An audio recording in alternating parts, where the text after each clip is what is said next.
Hey, sailors. Caught me in a little bit of light reading here. No, I'm just kidding. This is actually the point of the video here today.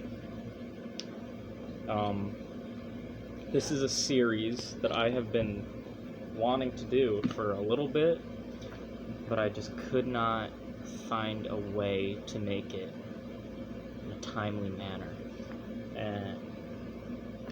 And I didn't know how bad people needed it. But I think they need it. What I'm gonna do, and I might do this with the Torah and the Talmud and other religious texts or something like that. What we're gonna do today with the Bible, I'm gonna I don't know how far I'm gonna get into this overall. I'm not gonna get far at all today. I'm gonna do like chapter 1, maybe 2, of Genesis. I'm gonna start from the beginning, and I'm gonna interpret it for you guys, because I know there's lots of young people these days, meaning all of them, that they have no reading comprehension. They can't read, and they don't have time to read, and they don't want to read. But there's lots of pseudo-intellectuals out there that want to quote the fucking Bible, and I'm not a Christian, by the way. They want to quote the Bible, and they don't even own one. They don't know what the fuck's going on in it. And again, I might do this with some other texts because it's kind of fun. But let's get right into it. I'm going to interpret it into a modern, just a modern interpretation. This is the King James Version. And what the King James Version is they had a bunch of old versions of the Bible, and they didn't really let me see.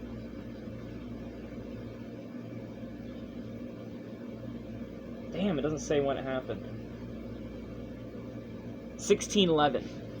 Motherfucking King James was like, I don't like some of the messages in this shit, and it's not easy to control the masses with these old Bibles. So you guys took 11 motherfuckers, scholars and shit, and had them reinterpret the Bible, and then had them come together and then make a third copy reinterpretation using all their sources, and that's what the King James Version is.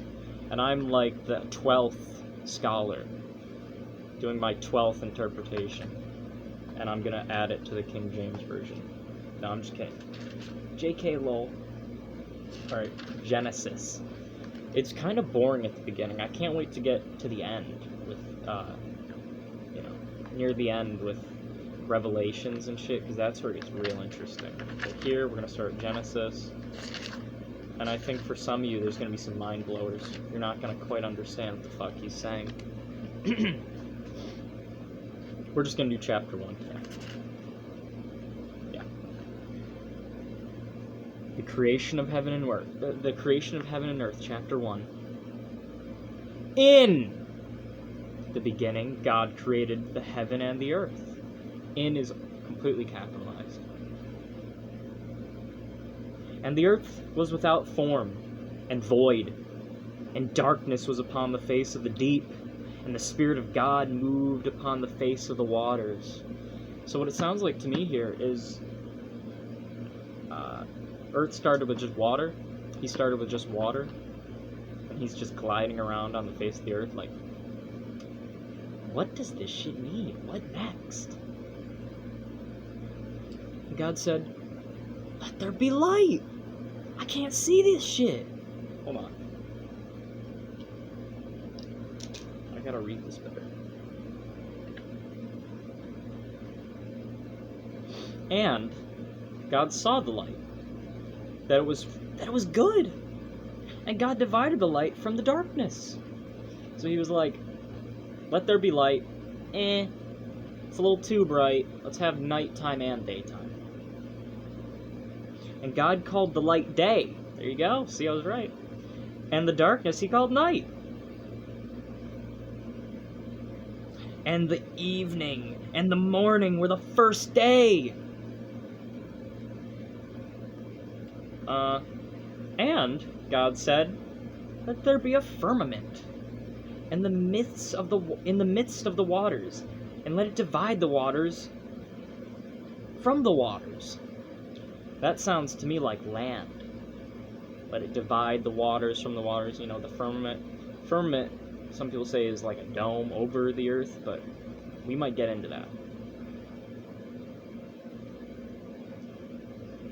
And God made the firmament, and divided the waters which were under the firmament from the waters which were above the firmament. And it was so. Oh, okay, I'm wrong. And God called the firmament heaven, and the evening and the morning were the second day. So the firmament is like the sky, dividing the heavens from the earth. So he hasn't made earth, he hasn't made the land yet. Maybe he has. So if you look at like a model of the Christian Bible's earth, it's flat, right? And then there's like a bubble over it, and that's the firmament.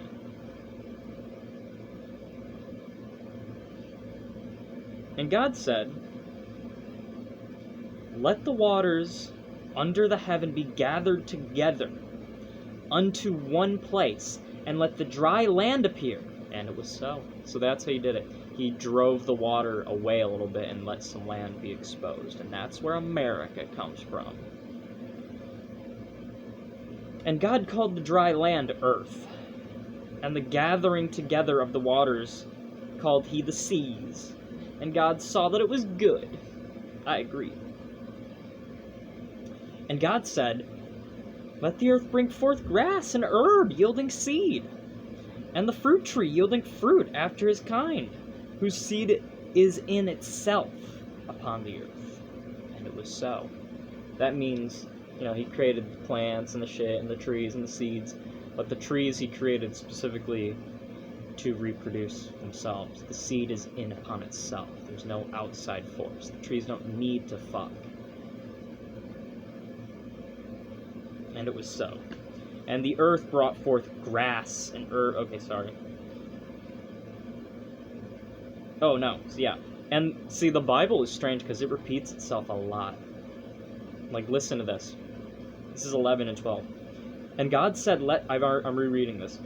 And God said, "Let the earth bring forth seed, the herb yielding seed, and the fruit tree yielding fruit after its kind, whose seed is in itself upon the earth." And it was so. And the earth brought forth grass and herb yielding seed after his kind, and the tree yielding fruit, whose seed was in itself after his kind. And God saw that it was good. That's just the same fucking sentence twice. And the evening and the morning were the third day. And God said, "Let there be lights in the firmament of the heaven, to divide the day from the night." He already said that. "And let them be for signs, and for seasons, and for days, and for years." That's new. "And let them be for lights in the firmament of heaven, to give light upon the earth." And it was so. I can't even understand that. And God made two great lights, the greater light to rule the day, sun, and the lesser light to rule the night. He made the stars also. And God set them in the firmament of the heaven to give light upon the earth, and to rule over the day and over the night, and to divide the light from the darkness. And God saw that it was good. And the evening and the morning were the fourth day. Day number 4, everybody. And God said, "Let the waters bring forth abundantly the moving creature that hath life, and fowl that may fly above the earth, in the open firmament of heaven." Created sea creatures and birds. And God created great whales, and every living creature that moveth. So there's whales and everything else, which the waters brought forth abundantly after their kind, and every winged fowl after his kind. And God saw, you guessed it, that it was good. And God blessed them, saying, "Be fruitful and multiply, and fill the waters in the seas, and let the fowl multiply in the earth." And that's pretty true. There's lots of fish and birds out there. This could be true. And the evening and the morning were the 5th day, day number 5, everybody.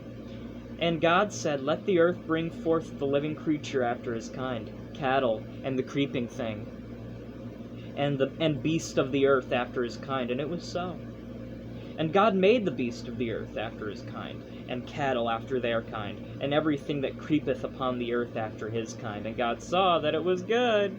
That's always my favorite quote in the Bible. The thing that creepeth upon the earth. What the fuck is that? Is that me? Is he talking about me? And God said, let us make man in our image. Our?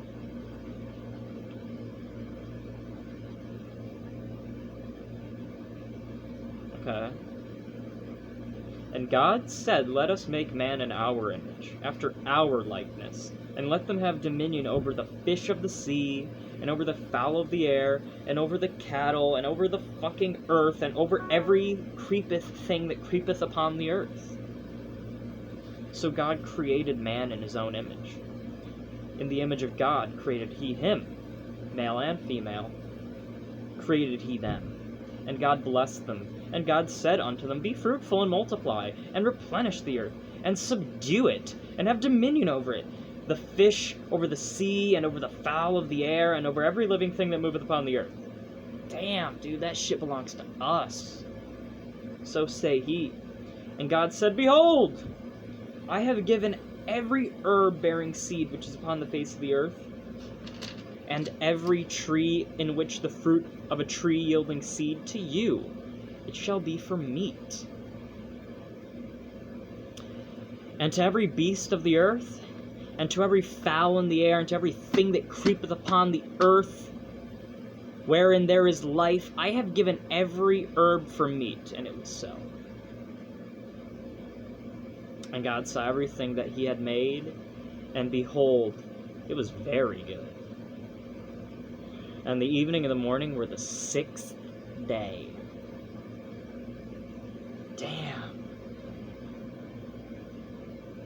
That's chapter 1. We're gonna leave it off there. I guess I'll do a chapter a video. It's gonna be a lot of these, dude. Maybe in the future I'll try to do 2 chapters, because I had to do an introduction for this video, but this is the introduction, this is the getting into it, the explanation. Oh.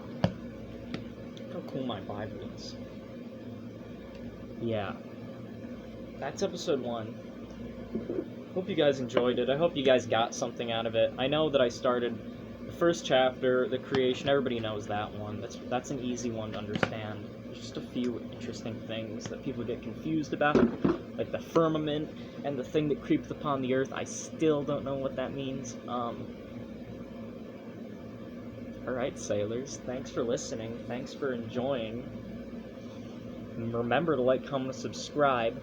Remember to hit the bell icon, remember to comment on this video, remember to hit my social medias, remember to share this shit to all your friends, remember to post this shit online in strange places, especially places where people would be interested in this, like X or something, I don't know. But I want you guys to comment something. I want you guys to comment your favorite quote of this video from the Bible. Or something that confused you. Bye. Bye-bye!